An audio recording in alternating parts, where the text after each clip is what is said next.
কি ভাইজান কি চাই? ভাই আমার ন্যাশনাল আইডি কার্ডের বাবার নাম সংশোধন করতে হইব, এই জন্য স্যারের কাছে আসলাম। স্যার তো এখন আসা নাই। আপনার বাবা মায়ের আইডি কার্ড আনছেন? জি আনছি। আমার এসএসসি সনদ, জন্ম সনদের বাংলা ইংরাজি, আমার ভাই বোনের সকলের আইডি কার্ড, জন্ম সনদ, শিক্ষা সনদ, চেয়ারম্যানের সনদ, চেয়ারম্যানের প্রত্যয়নপত্র, আমার বাপের পেনশন বুকের কপি, তারপরে আমার বাপের ডেথ সার্টিফিকেটের সব নিয়ে আসছি ভাই। আপনি অনলাইনে আবেদন করছেন? জি জি, অনলাইনে আবেদন করছি। কবে করছেন? করছি তো 2 মাস হয়ে গেছে, কিন্তু কোনো সমাধান হয় নাই, এই জন্যই তো আসলাম। ও, আপনার বাবার নামের কি ভুল হয়েছে? কি কমু ভাই, দুঃখের কথা আবার হাসির কথাও। আমার আব্বার নাম হয়েছে ইসরাফিল সরকার, কিন্তু আমার আইডি কার্ডে আসছে আজরাইল সরকার। হাসেন না ভাই, আপনাদের এই ভুলের কারণে আমি আমার বাবার সকল সম্পত্তি আর পেনশনের টাকা থেকে বঞ্চিত হইতেছি ভাই। মানে বঞ্চিত হইতেছেন মানে হইতেছে ভাই, ভুল নামের কারণে আমার সকল ভাই বোন জমির দলিল পাইছে, কিন্তু আমি পাই নাই এখনো। হ্যাঁ, অনেকদিন পরে মনের মতো একটা মুরগি পাইছি। আপনি মোট কত টাকার সম্পদ পাইবেন? ওই তা তো ওই বই ভাই, প্রায় সব মিলে 90 কোটি টাকার মতো। ঢাকার মধ্যে জমি তো। বাইরে ভাই, এটা তো মুরগি না, এটা পুরাই রাজহাঁস। যাই, ব্যাপারটা স্যারকে জানাতে হয়। ভাই আপনি থাকেন, আমার স্যার আইছে, স্যারের কাছে যাওয়া লাগবে। ভাই ভাই ভাই, স্যারের বইলা যদি আপনি আমার একটু হেল্প করতেন ভাই। হ্যাঁ আচ্ছা আচ্ছা আচ্ছা, দেখি আমি কি করা যায়, আমি জানাইতেছি আপনারে। স্যার আসসালামু আলাইকুম। স্যার কি মুয়াজ্জম মিয়া, আজকে এত খুশি খুশি লাগতেছে কেন? স্যার একটা রাজহাঁস পাইছি স্যার, রাজহাঁস। তাহলে যান, সেটাই করুন যেটা সব সময় করেন। Okay sir. আজকে স্যার অনেক ব্যস্ত আছেন, আজকে আপনাদের কারো কাগজপত্র দেখতে পারবেন না, আপনারা আগামীকালকে আইসেন। ভাই আমার ব্যাপারটা কি বলছিলেন স্যারেরে? আজকে তো হইব না ভাই, আপনি একটা কাজ করেন, আপনি আগামীকালকে আসেন, দেখি কি করা যায়। আচ্ছা ঠিক আছে ভাই। ভাই আসসালামু আলাইকুম। আরে ভাই আপনি আসছেন, আর একটু আগে আসবেন না? স্যার তো এইমাত্র বের হয়ে গেল। আপনি একটা কাজ করেন, আপনি আমার ফোন নাম্বারটা নিয়ে যান, আসার আগে আমার একটা ফোন দিয়েন। হ্যালো মুয়াজ্জম ভাই, ওই যে আমারা চিনছেন ভাই, আমি ওই যে আজরাইল সরকার নাম। হ্যাঁ ভাই চিনছি। শোনেন, আপনার ব্যাপারে আমি স্যারেরে বলছি।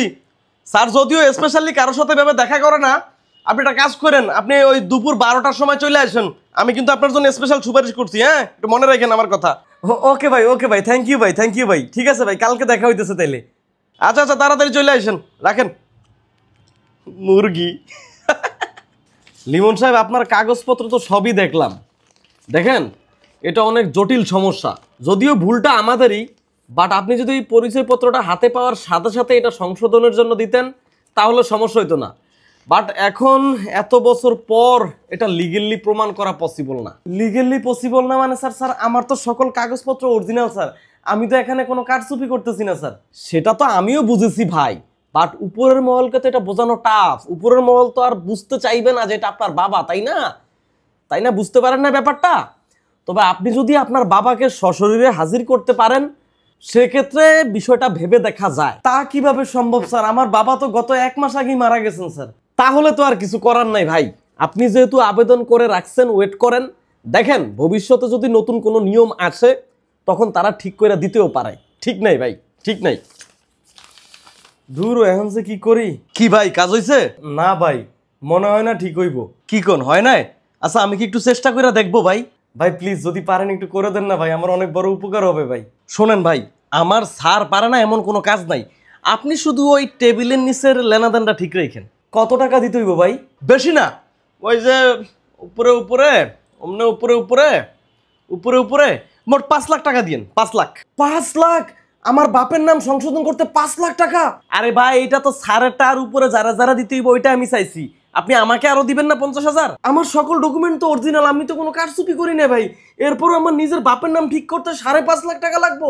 আরে ভাই, এখানে ম্যাটারটা তো 5 লাখের না, ম্যাটারটা হইলো আপনি আপনার জাতীয় পরিচয়পত্রে আপনার বাবার নামটা ঠিক করতে না পারলে কোটি কোটি টাকার সম্পদ আপনি হারাইবেন। দেখেন কি করবেন। আচ্ছা ঠিক আছে ভাই, আমি রাজি ভাই। তবে ভাই এই বিষয়ে আমি আপনার স্যারের সাথে সরাসরি কথা বলতে চাই ভাই। 5 লাখ টাকার ব্যাপার, অনেক টাকা ভাই। স্যারের সাথে কথা বলবেন? আচ্ছা ঠিক আছে, চলেন।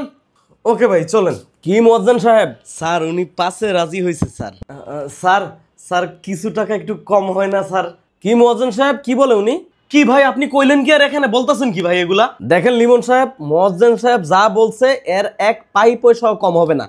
যদি করতে চান করেন, না করলে আমার সময় নষ্ট করবেন না। জান আসেন। বাঙ্গির পুত, আমি তোকে সময় নষ্ট করতেছি না, তোরা আমার সময় নষ্ট করতেছস। আমার সকল কাগজপত্র লিগ্যাল থাকার পরেও তোরা আমার কাছ থেকে টাকা খাওয়ার দান দেয়, অনলাইনে আমার সংশোধনী মেসেজ দেয় যাতে আমি তোদের কাছে আসতে বাধ্য হই। তারপর দিনের পর দিন তোরা আমারে ঘুরাইতেছস যাতে আমি ঘুষ দিতে বাধ্য হই। বিভিন্ন সরকারি অফিসে ছড়িয়ে ছিটিয়ে থাকা তোদের মতো কুলাঙ্গারদের জন্য সাধারণ মানুষের ভোগান্তি পাইতে হয়, সরকারের বদনাম হয়। 5ই আগস্টের মতো এত বড় একটা বিপ্লবের পরেও তোদের শুধরে নেওয়া উচিত ছিল, কিন্তু তোরা তো কুত্তা, তোদের লেজ কখনো কোনোদিনও সোজা হবে না। দাঁড়া, তোদের একটা ব্যবস্থা করতেছি, দাঁড়া, আমি এখনই তোদের একটা ব্যবস্থা করতেছি। হ্যাঁ বড় ভাই, পোলাফেন নিয়ে তাড়াতাড়ি জাতীয় পরিচয়পত্র অফিসে আসেন। এই অফিসে 2টা কুত্তা পাইছি বড় ভাই।